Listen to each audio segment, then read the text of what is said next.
اللهم صل وسلم وبارك على سيدنا محمد وعلى آله وصحبه وسلم تسليما كثيرا طيبا مباركا يا رب العالمين. اللهم آمين.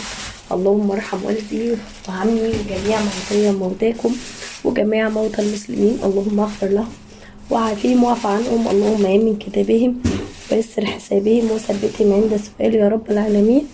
واسكنهم فسيح جناتك جنات النعيم. اللهم آمين. اهلا وسهلا بحضراتكم في القناه، انا اسمي اسراء. ما تنسوش اللايك والاشتراك في القناه وتفعلوا زر الجرس. ويلا بينا ندخل بقى في الجزء التاني بتاع مشتريات المشروع اللي ان شاء الله بامر الله ربنا كريم بيه بامر الله. دوت الجزء التاني بتاع الخضار هنزله لكم في نفس الفيديو، بس عشان خاطر الخضار اتجاب على جزئين. دي بطاطس اسعار السوق، يعني اللهم لك الحمد على كل حال. البطاطس دي ب10 جنيه، يعني انا نقيتها اللي هي هي الراجل حضرتها المفروض ان هي شروة، بس هي تحمير. في اللي هي الحلوة قوي اللي هي عارفين اللي هي جميلة جدا دي، بتحط على طول منها ب11 ودي ب10 جنيه. فجبت ديت، جبت منها 5 كيلو. هم دول 5 كيلو ب50. وبعدين قلت انا كده كده البطاطس انا عايزاها لحاجة، يعني مش اللي هي تحمير، انا مش عايزاها تحمير، انا عايزاها لحاجة يعني ايه غير التحمير. فلقيت ديت ب6 جنيه ونص، الكيلو ونص ب10. فبرضك اللي هي الشروة في منها اللي هي الأحلى حاجة ب7 جنيه ونص. فقلت لا خلينا اجيب منها كده كده حلوة يعني، وهتتقشر وما فيهاش اي حاجة، فرق ان هي صغيرة شوية. فجبت من ديت 3 كيلو ب20 جنيه. اهي حلوة على فكرة ما شاء الله. وكده كده انا مش عايزاها للتحمير لان دي طبيخ مش تحمير، فتنفع بقى سلق، طبيخ، صينيه، اي حاجه غير ان انت تقليها في زيت او تحمريها. في بقى الكوسه ديت، في بقى الكوسه دي على فكره يعني الكوسه الحجم ده انا بحبه. اللهم صل على النبي، محشي اكتر من ان هي تبقى طبيخ. الكوسة دي اللهم بارك اللهم بارك، ب10 جنيه. كوسة ب10 جنيه، انتوا متخيلين الأسعار عاملة ازاي؟ اللهم لك الحمد يا رب. فجبت 2 كيلو، ال2 كيلو ب20 جنيه. هي الكيلو ب10 جنيه. قيسوا بقى على الغلا والحاجات دي كلها الأسعار ديت في باقي الخضار.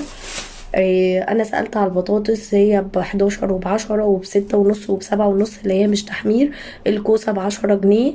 الطماطم بصراحة ما سألتش عليها. الفلفل ب10 جنيه. القلقاس تقريبا ب5 جنيه. الكرنب انا كنت قايله لكم في الفيديو اللي فات اللي قبل اللي فات ان الكرنب انا جايباها من تحت البيت ب25، لقيتها في السوق اقسم بالله جميلة جدا جدا جدا.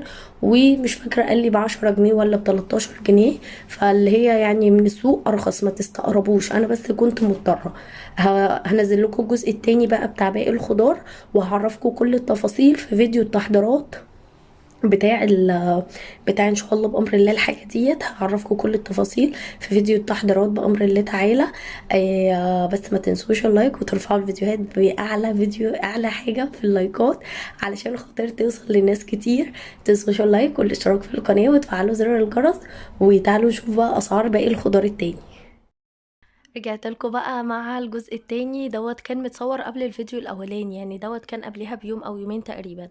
اول حاجه دوت الجزر، اللهم صل على النبي، ب5 جنيه، ب5 جنيه تقريبا، ب5 جنيه تقريبا. فجبنا 2 كيلو بال10 جنيه.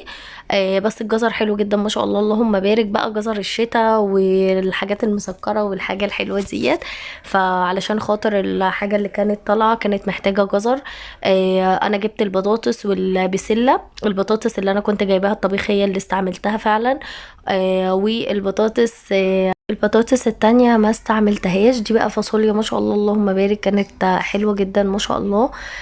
كان الكيلو ونص ب10. احنا جبنا كيلو ونص، كيلو ونص بال10.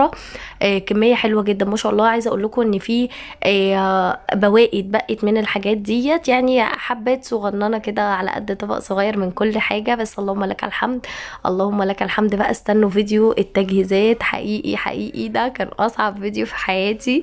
هوريكم كل حاجة جايه هكلمكم بالتفاصيل عن كل حاجه تخص ال الحاجه اللي كانت مطلوبه مني ديت. البسله كانت ب15، جبنا 2 كيلو ب30 جنيه، بس ما شاء الله جميله جدا ومليانه. انا عايزه اقول لكم والله ما دقتها، بس كانت حلوه، شكلها حلو جدا مغري بقى والكلام دوت.